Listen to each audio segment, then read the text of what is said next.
Bien, oui, vous nous voyez un peu plus nombreux, je vais vous dire pourquoi dans un instant. Peut-être juste un mot avant d'évoquer la commission d'enquête sur la conférence des présidents ce matin. J'ai évoqué un sujet où j'ai demandé au président de l'Assemblée que ça puisse être évoqué dans le cadre d'une prochaine réunion de bureau. Bon, on avait pu lire dans la presse la semaine dernière que Mme Duflot était à la tête d'une firme, c'est ce qui avait été écrit dans un journal. Mais là, on s'aperçoit que bon, on était dans encore autre chose avec les Verts, et notamment avec Mme Abeille, qui se promène au milieu de ses collègues dans une réunion avec une caméra cachée. Je pense qu'il y a des choses sur le plan déontologique qui ne sont pas acceptables, et d'avoir un collègue parlementaire qui assiste à des réunions invitées des fédérations qui maintenant se promènent en caméra cachée. Bon, je pense que tout ça n'est pas acceptable et que ça relève d'une décision de bureau, parce qu'on peut faire tous les discours que l'on veut sur la transparence et tout ça, mais bon, après, est-ce qu'il y a eu contrepartie, est-ce qu'il n'y a pas eu contrepartie, je ne sais rien de tout ça, mais bon, voilà, c'était un sujet, et j'ai souhaité qu'on évoquait ça ce matin en conférence des présidents. Là, nous sommes effectivement plus nombreux qu'à l'habitude, puisque j'ai demandé à mes collègues, enfin tous ceux qui pouvaient et qui sont membres de la commission d'enquête Cahuzac, d'être avec nous. On a évoqué ça ce matin en bureau. Cette commission d'enquête, c'est le rendu du rapport aujourd'hui, nous ne la cautionnons pas. Nous sommes dans une véritable mascarade, c'est-à-dire une commission d'enquête qui a eu un seul objectif, qui était celui de protéger l'exécutif, avec le Premier ministre qui refuse de venir devant. Alors il fait faire par l'intermédiaire du rapporteur, mais la réalité c'est bien ça, il refuse d'y siéger. À chaque fois que pas d'y siéger, mais d'être auditionné, à chaque fois que des sujets sensibles sont évoqués, que ce soit sur Singapour ou sur d'autres, alors qu'il était une autorité publique, qu'il y aurait eu transfert de compte à Singapour, c'est là aussi ce qu'on a pu lire dans la presse, ce sujet n'est pas évoqué. Lorsque l'on parle de la muraille de Chine, c'est le gouvernement qui nous a expliqué qu'il y avait une muraille de Chine, c'est-à-dire que M. Cahuzac était totalement isolé du fonctionnement de l'administration. On découvre que le 16 janvier, il y a bien eu une réunion autour du président de la République à laquelle a participé le Premier ministre avec le ministre de l'économie et des finances et M. Cahuzac, et de tout ça, on ne parle pas. Donc tous ces sujets font que nous avons décidé au groupe UMP de ne pas cautionner cette mascarade, de ne pas être présent tout à l'heure à 16h15 pour le rendu de ce rapport, et qu'on est véritablement dans un mode de fonctionnement qui affaiblit, pour ne pas dire qui humilie le Parlement. Cette commission d'enquête n'a eu que le nom d'enquête, mais n'a pas pu enquêter sur les différents sujets que plusieurs de mes collègues ont évoqués, et le Parlement a été traité par mépris, c'est donc la raison pour laquelle on n'y sera pas à 16h15, et bien entendu à votre disposition pour répondre à ces différentes questions, mais n'ayant pas été membre de la commission d'enquête, donc mes collègues pourront vous répondre avec plus de précision si vous avez des questions sur ces sujets.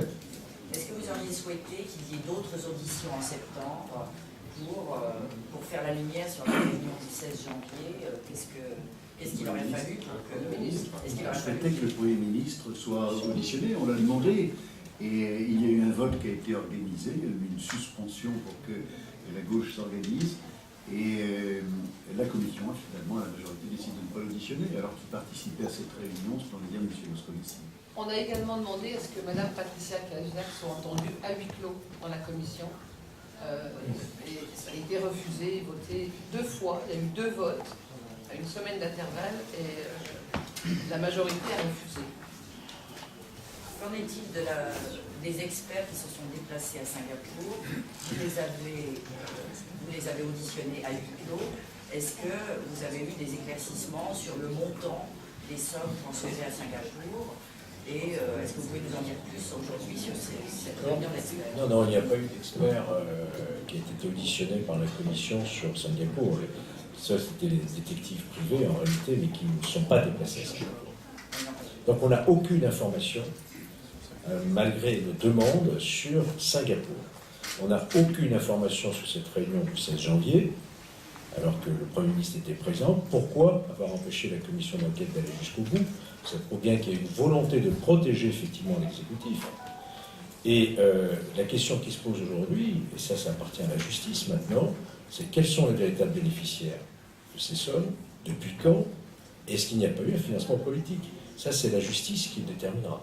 Nous avons été empêchés d'aller jusqu'au bout, c'est pour ça que nous ne pouvons pas, effectivement, cautionner ce rapport, qui est un rapport qui a posé les mauvaises questions, et donc on a eu les mauvaises réponses. Est-ce qu'il y aura un contre-rapport, c'est comme ça que vous avez rédigé? Non, on ne va pas refaire une commission interne à l'UMP. L'intérêt, l'honneur de l'Assemblée, c'est de pouvoir avoir ce fonctionnement de commission d'enquête. Là, il était détourné en empêchant d'aller enquêter sur les sujets de préoccupation qui étaient les nôtres, mais qui étaient tout simplement ceux des Français d'une manière générale. Il y a un point dans le rapport qui peut vous convenir, c'est qu'il reconnaît que la convention d'entraide fiscale aurait dû aller jusqu'à Singapour. Ça, vous pouvez tous souscrire, puisque c'est dans le rapport. Hein. Il le reconnaît. Donc, est-ce que c'est vraiment à rejeter en bloc ce rapport? Alors, sur ce point, parce que évidemment, nous avons tous lu le rapport. Alors, il évoque, ce qu'il ne pouvait pas le faire autrement, la question de Singapour, mais il conclut en disant qu'il y aurait pu y avoir dysfonctionnement sur ce point, et finalement il n'y a pas de dysfonctionnement parce que l'administration à la fin a agi comme elle pouvait, avec le peu d'informations qu'elle avait, et qu'elle ne pouvait agir que pas à pas. Et donc même sur ce point, il ne conclut pas un dysfonctionnement. Donc on voit bien que le rapporteur n'a pas eu d'autre but, comme ça a été dit par mes collègues, de protéger les dispositifs en place. Et moi on aurait pu être surpris d'ailleurs de ce que le pouvoir accepte une commission d'enquête. Et c'est à se demander si cette commission d'enquête, elle n'a pas été acceptée dans le but d'arriver à ce résultat. Et si finalement le rapport n'était pas écrit dès le départ, c'est le sentiment que l'on peut avoir aujourd'hui, c'est que cette commission d'enquête n'avait pas d'autre but que de faire diversion et que de conclure à ce que l'exécutif avait agi comme il devait agir et que tout était pour le mieux dans le meilleur des mondes. On est bien dans la stratégie du pouvoir depuis le début dans cette affaire, puisque dans un premier temps, en décembre, il n'a pas agi alors que le président de la République aurait parfaitement pu saisir la justice française, il aurait eu toute la clarté sur cette affaire dans la semaine. En janvier, il y a une enquête administrative qui ne vise pas Singapour et que la Suisse, qui conduit à blanchir Jérôme Cahuzac, c'est quand même énorme. Et quand finalement, de par le travail des journalistes et de la presse, c'est trop tard, que la révélation va être faite de l'existence du compte à l'étranger, à ce moment-là, il lâche Jérôme Cahuzac, et c'est la stratégie de la diversion avec le débat sur les déclarations de patrimoine, le projet de loi sur la modernisation de la vie publique qui fait reprendre en réalité des textes qui existaient déjà. Et puis, aux surprises, on accepte cette commission d'enquête, on se dit là, ils vont se rattraper, ils vont se racheter, Cahuzac va nous dire toute la vérité devant la commission d'enquête, une vérité qu'il n'a pas dite ici, et puis le pouvoir en place va coopérer. Et puis en fait, au fur et à mesure qu'on avançait, que la muraille de Chine se perçait de toutes parts et que la ligne de défense du pouvoir qui était dit, on n'en parlait jamais entre nous, on ne se voyait pas, cette ligne de défense était percée de toutes parts et cédée, à un moment parce qu'on s'approchait trop près de la vérité, parce qu'on risquait de mettre en cause le pouvoir, le président de la République et le Premier ministre. On a refusé l'audition du Premier ministre et puis on a vu qu'à partir de juillet, tout était verrouillé parce que justement cette commission d'enquête risquait de devenir gênante. Juste un point complémentaire. À la Commission des Finances, pendant 3h30, nous avons auditionné Pierre Moscovici sur, bien avant la création de la commission d'enquête, sur l'affaire Cahuzac. À aucun moment, et il a été très explicite, jamais il n'avait parlé avec Jérôme Cahuzac d'une quelconque information. C'était précisé dans le compte-rendu de la Commission des Finances.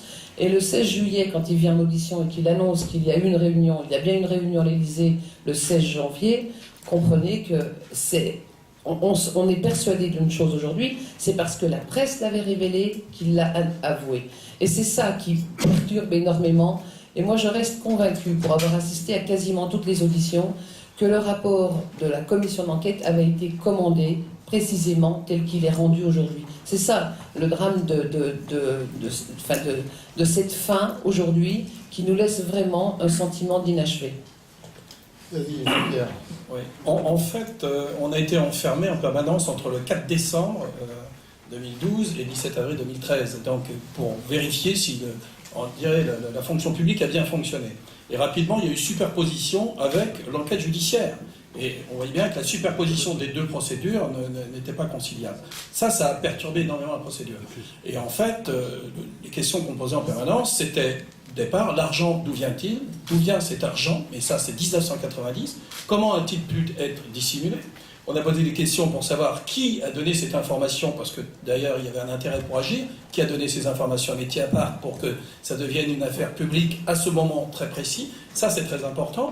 Et puis ensuite, tout le circuit de l'argent, avec des informations qui circulent maintenant, bon, assez fortes, comme quoi cet argent sera revenu de Singapour vers différents circuits pour financer une campagne politique. Donc, moi aujourd'hui, je pense qu'on est dans une situation où, si on doit faire une commission d'enquête, elle doit être du début, création de l'argent, qui a donné cet argent, comment des laboratoires de pharmacie peuvent financer comme ça les partis politiques, et comment cet argent a été utilisé. Parce qu'on ne peut pas croire qu'on a un compte en Suisse ou à Singapour pour 600 000 €. C'est pas tout à fait les frais de dossier. Donc il y a quelque chose derrière, ça mérite une commission d'enquête bien plus large. Oui. Sur Attendez, juste Sophie, attends. Les questions que vous dites ne sont pas présentes dans le rapport sur l'entraide avec la Suisse ou Singapour. En fait, elles sont quand même évoquées par le rapporteur. C'est juste que ces conclusions ne vont pas dans le sens que vous souhaitez. Est-ce que c'est pas ça aussi ça votre problème? Le problème pour tous les observateurs avertis que vous êtes de la commission d'enquête, c'est que les ministres, parce que le but du jeu de la commission, c'était quand même le dysfonctionnement de l'État, que les ministres sont tous venus nous voir pour dire nous on n'a pas vu, on ne sait pas, ah bon il y avait ça, le gouvernement n'en parlait pas en fait. Tout le monde en parlait en France, des électeurs jusqu'aux médias, et eux n'en parlaient pas. Donc le ministre de l'Intérieur est venu nous dire qu'évidemment les services de renseignement n'étaient pas au courant. D'ailleurs, on a un patron du renseignement français qui ne sait rien. Voilà. Le ministre de la Justice n'est pas au courant, il ne s'occupe pas de ça, vous comprenez, il y a d'autres choses à faire, nous l'a dit en commission. On a appris par le cadre enchaîné qu'il y a eu plus de 24 notes qui étaient remontées dans son administration, 54 pardon, qui étaient remontées dans son administration. On a eu le ministre de tutelle, M. Moscovici, qui voyait 3 fois par jour M. Cahuzac, qui avait le même contrat de communication avec le même conseiller de communication et qui avait des collaborateurs communs, dont sa directrice de cabinet, mais qui lui, voilà, ne voyait pas non plus où était le problème alors qu'il était ministre de tutelle. M. Cahuzac ne lui donne pas le document qui prouve qu'il n'a pas de compte en Suisse, il ne lui réclame pas, parce qu'il y a autre chose à faire, vous comprenez ce monsieur, il est très pressé. Et on a finalement le Premier ministre qui considère que la plus grande affaire quasiment scandaleuse de la République dans un gouvernement de gauche, ça ne mérite pas un déplacement à la commission Cahuzac.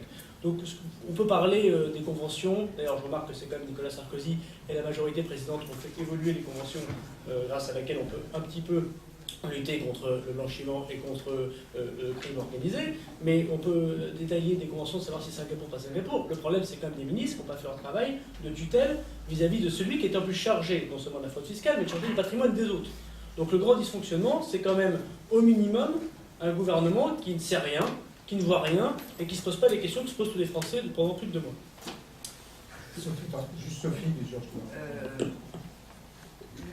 L'accusation ou le soupçon de financement politique est arrivé en juillet à peu près. Avant, vous n'en parliez pas. Sur quoi s'étayent ces interrogations que vous avez tous sur la possibilité qu'il y ait eu un financement politique dans ces documents? Je veux dire, encore une fois, c'est à la justice à rechercher. C'est pas notre commission d'enquête, on n'a pas les moyens, c'était pas notre objet, mais vous comprenez bien qu'on est obligé quand même de se poser des questions, puisque ça remonte à l'époque 93. On est obligé de se poser des questions, comme l'a très bien dit Darmanin tout à l'heure. 600 000 €, qu'est-ce que c'est? Le transfert à Singapour, il était déjà connu publiquement, alors que l'administration fiscale ne s'y intéresse pas, alors qu'elle aurait pu, il y a une convention qui existe avec Singapour aussi, elle aurait pu interroger Singapour. Ça n'a pas été fait. Et d'ailleurs, le rapport de Claes le dit, que là, il y a un questionnement. Et quand on interroge Cahuzac, souvenez-vous, la première fois, il ne parle pas du tout de la réunion du 16 janvier. Et lorsqu'on le réinterroge une deuxième fois, il est un peu ficelé, et il nous dit quoi? Je ne m'en souviens pas. Il ne se souvient pas que le 16 janvier, il y a eu une réunion entre le président de la République, le Premier ministre, Moscovici et lui-même. Alors, je crois qu'à partir de là, quand on nous cache des choses, c'est que forcément, il y a quelque chose. Une dernière, puis après on fait le pôle caméra, puis vous pourrez... Chacune des personnes que vous avez auditionnées ont juré de dire la vérité. Aujourd'hui, qui précisément vous a menti? Est-ce que Pierre Moscovici vous a menti? Avec l'audition du Premier ministre, on a permis de savoir. Vous avez quand même auditionné des gens. Est-ce que vous avez le sentiment qu'aujourd'hui, un tel ou un tel, un gouvernement... Est-ce que vous pouvez croire une seconde que M. Cahuzac, toute l'intelligence qu'on lui connaît, nous a dit la vérité lorsque, à la deuxième audition, il nous dit ne pas se souvenir de cette réunion à Au l'Élysée? sein du gouvernement, vous avez interrogé Pierre Moscovici notamment, vous avez interrogé des averti. Qui vous a menti? Mais Myriam, donc, voilà. Qui peut croire un seul instant, quand on connaît le fonctionnement de l'État, il y a des anciens ministres, des gens qui ont travaillé, des parlementaires qui connaissent le fonctionnement de l'État, vous-même, qui pendant 2 mois, tout le monde en parle, il n'y a pas une réunion nulle part, ni à Matignon, ni à l'intérieur, ni Ce n'est pas un pas une sujet. seule réunion où on travaille, où on parle de ce sujet. Donc, qui nous a menti? Moi, je pense vraiment que soit effectivement ils ont menti, soit ils travaillent très mal. C'est une des 2 alternatives. Moi, je voudrais dire très directement à Myriam Ankawa qu'il y a des omissions qui sont des mensonges. En réalité, au fil des mois, au fil des semaines, on a eu le sentiment que cette commission était une opération blanchisseuse. Et nous, on ne veut pas être complice d'une opération blanchisseuse qui consisterait à dire que, en fait, comme Candide, vêtu de lin blanc et de probité, ni Hollande, ni Hérault, ni Moscou, ni Taubira, personne n'était au courant de rien. Pas nous prendre pour des crétins.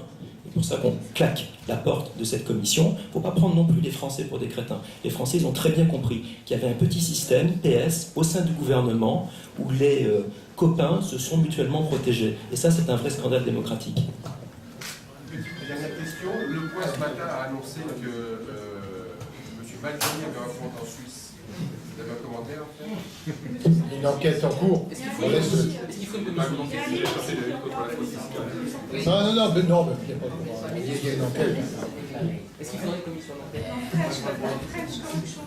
Sauf qu'il n'est pas ministre du budget chargé de la fraude fiscale. C'est la seule distinction qu'on pourra faire. Et puis il y a une enquête en cours. Il deviendra Bon, on fait le pause caméra.